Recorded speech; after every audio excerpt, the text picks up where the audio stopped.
standing here, holding back the tears. Familiar faces, I'll miss the coming years. Never a doubt in my mind that when the call had come, I'd gladly give my time. Now I'm sitting nervous, don't know what to say.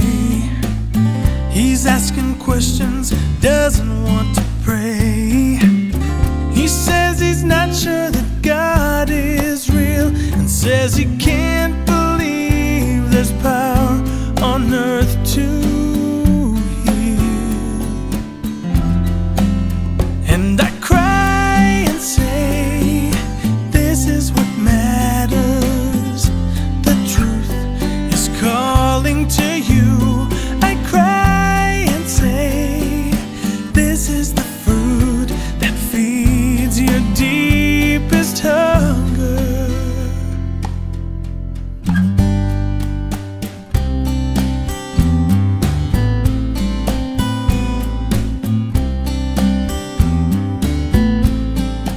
And I cry,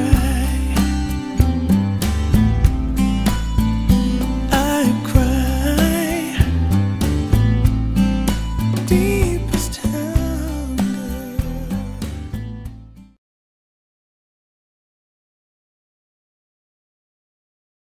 For me, it's like there will be like there are big chance to listen about the gospel.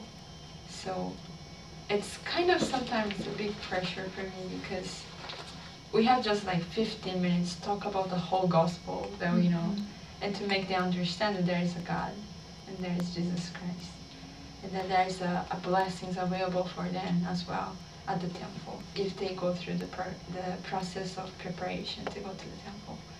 But it's a really interesting opportunity to see that God really prepared people's hearts to listen to the gospel.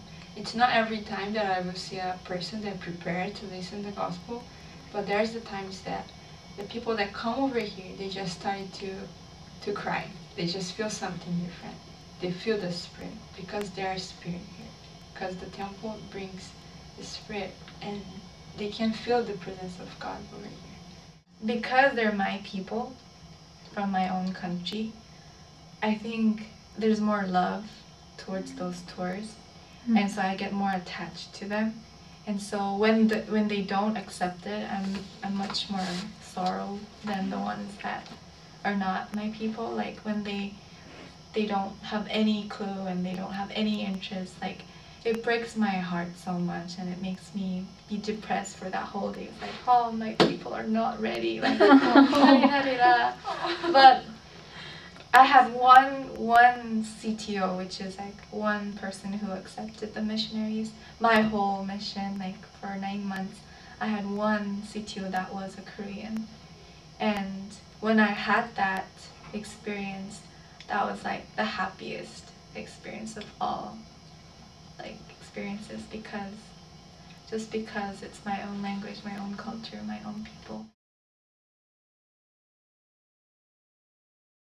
One that was recent, like was like this how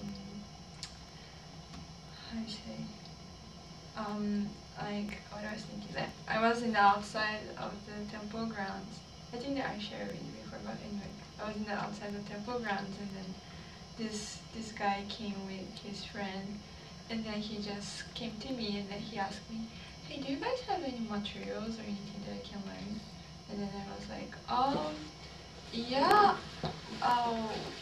yeah, we have. And like, actually, I'm a missionary, and as a missionary, we give those materials for people that are interested, and we teach them about the gospel of Jesus Christ. And he was like, oh, you know what? I want to be baptized. I was like, what? And he just came in, and then I asked him, do you ever met with a missionary before? And he's like, no. And then I asked him, where are you from? And then he was saying, I'm all around the world. Like I visited a lot of places and everything. But then He said, I'm now here in Hawaii, in Laie, for 5 months, and I just saw the people, the members of the church, and then I went to the church every week, and I just felt something really, really special, different, that I never ever felt before.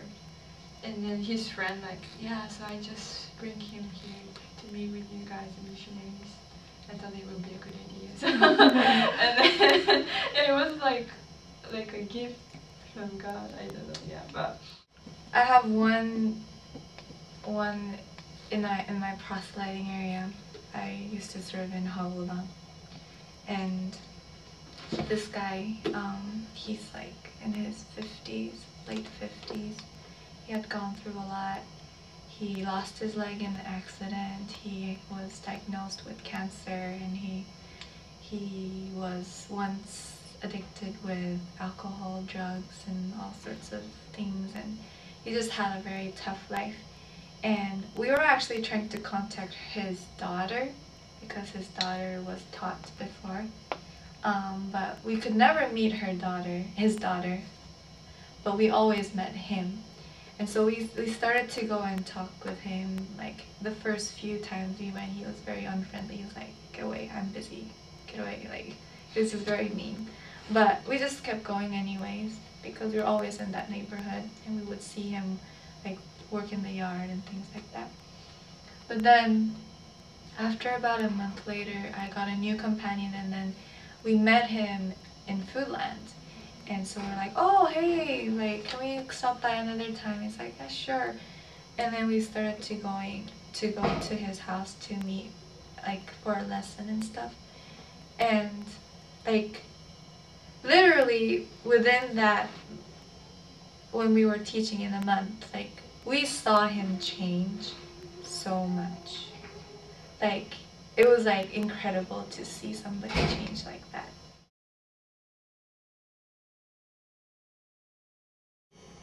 Well, being a missionary doesn't mean that you're like perfect, like missionary. It's just you're yourself. But I think it makes you push yourself to be more like Christ. Like, um, like you may make mistakes, but the mistakes that you make are less and less because you're trying to be more like Christ. And so the things that I pray for are different than the ones that I did like before my mission. And I think that's the biggest change. Like, I'm trying to be more like Christ. Although I'm too far away and I have a long way to go, like, still you have that, and you're trying more and more and more to be closer to him. And because of that, I think you change a lot. Like, you get converted, you learn a lot. When you read the scriptures, like, it comes to you more. And when you teach, when you're praying or whatever you're doing, you can feel the Spirit more. And you understand the gospel more. Like, I think that's why you change, because you're trying to be like him, because you're a representative of Christ when you have that name tag on you. To be a missionary for me, it's like, it's putting all my trust in the Lord, because I don't know what's gonna happen after my mission or whatever. But sometimes like the beginning of my mission, I had a really hard time, but now I really started to learn to trust in the Lord, even though I don't know why He sent me to be a missionary, because I know that the Lord told me to come on a mission, even though I don't know exactly what was the reason. For me, it's like, it's me to show my love for the Lord. To do, it's not like it's nothing actually for comparing what the Lord did for me, or what the Lord is doing every day for me, the blessings that I receive every day. Even though I'm a missionary, I'm not paying anything back. I think that I'm having more and more to do to pay back to Him, but I'm just really trying to show my love for my Savior by being a missionary.